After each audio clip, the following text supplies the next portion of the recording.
जी नमस्कार, सभी साथियों को प्रणाम। सनातनी सांसी ग्रुप जो सांसी शक्ति सेना था पहले, उसका नाम चेंज कर दिया गया है और अब इस नाम से ही वीडियो आती रहेंगी। तो अब कुछ साथियों ने मेरे से ये सवाल पूछा था कि हम सांसी हैं या राजपूत हैं। इसके बारे में तो मैंने काफ़ी वीडियो डाल रखी है। अगर इन वीडियो को मेरे इस चैनल पे आप लोग ध्यान से देखेंगे तो आपको समझ में आ जाएगा।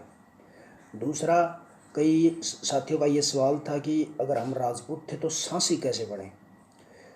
तो ये कॉमन सी बात है समझाने के लिए कि राजपूत तो सांसी कबीला है प्राचीन समय से ही, और हमारे कबीले के बड़े बुजुर्ग और इतिहास हर जगह सांसी बोलता आया है। कार्रवाई ये है कि महाराजा जो राजा सांसमल था, राजा सांसमल से पहले सांसी कबीले का नाम नहीं था, क्योंकि राजा सांसमल के कारण ही सांसी कबीला जन्म हुआ, सांसी कबीला बोला जाने लगा। यानी तो उसी हिसाब से तो राजा सांसमल से पहले सांसी नहीं था, तो राजा सांसमल कौन था।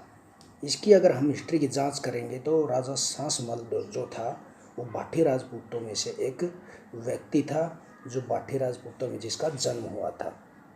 और इस प्रकार भाटी राजपूतों में जन्म होने के बाद उसको माला बिडूर रासलान जो लड़कियां हुई थी, उनके साथ जो नीचे कबीला बना है वो कबीला राजा सांसमल का सांसी कबीला कहलाया। तो इस प्रकार सांसी बोलने लगे, और राजपूत तो थे ही, उनका सरनेम सांसी बन गया। और बाद में अंग्रेज़ों के समय में सांसी कबीले की जगह सांसी एक कास्ट या जाति बना दी गई। जैसे आजकल भी बहुत सारी ऐसी कास्टें हैं जो अपने आप को राजपूत बोलती हैं, जैसे ओड राजपूत हैं, गाड़ी लुहार हैं, चंवर वंश के राजपूत हैं, कुशवाहा वंश के क्षत्रिय हैं। वे अब तो जाति अलग बन गई, लेकिन वो है भी क्षत्रिय वंशों से ही निकली हुई ब्रांचें।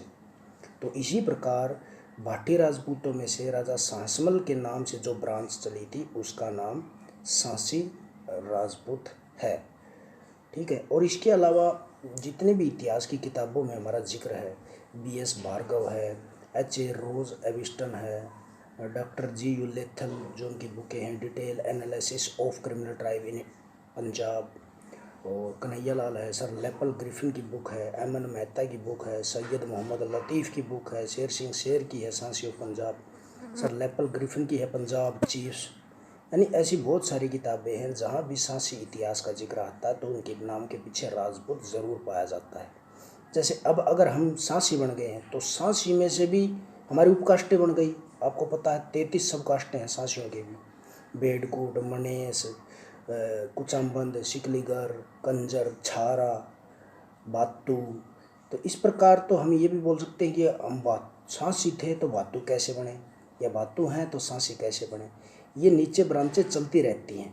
और अंग्रेज़ों ने तो माला और बिड्डू इनको भी उपकास्टें बनाया हुआ सांसी से अलग निकाल करके। तो है तो ये सांसी, लेकिन अब बोलेंगे अगर हम माला हैं तो फिर सांसी कैसे हैं। तो ऐसा ही मैटर हमारे राजपूत वाले मैटर पे है। कई लोगों को जिनको इतिहास में थोड़ा इंटरेस्ट नहीं है वो यही समझते हैं अब तो हम कास्ट सर्टिफिकेट सांसी का है, लेकिन हम राजपूत क्यों हैं। राजपूत तो हैं हम प्राचीन समय से, अब हमारी कास्ट सर्टिफिकेट में कास्ट सांसी लिख दी गई है। हमारी कास्ट सर्टिफिकेट में सांसी को भी छोड़ करके बेडकोट लिख दी गई है, सांसी को भी छोड़ के बातू लिख दी गई है, सांसी को भी छोड़ के छारा लिख दी गई है।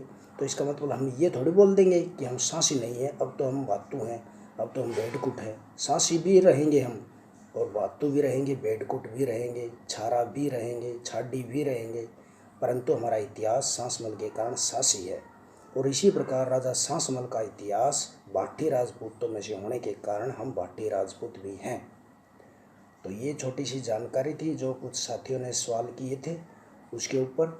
और मेरी इन जितनी भी वीडियो हैं इनमें लगभग सभी में इस बात का मैंने उनकी वंशावली भी दी है, श्री कृष्ण भगवान से लेकर के नीचे राजा सांसमल तक। कैसे राजा श्री कृष्ण के बाद उनके लड़के हुए, उनके बाद मुख्य जो राजा हुए, राजा बाणंद हुए, राजा भाटी हुए, राजा शालिवाहन हुए। इस प्रकार नीचे वंश बढ़ते चले गए। और एक बार फिर मैं आपको कहना चाहूँगा कि सांसी एक भाटी राजपूत कबीला है जो आज अलग अलग ब्रांचों में बटा हुआ है। जय सासमल।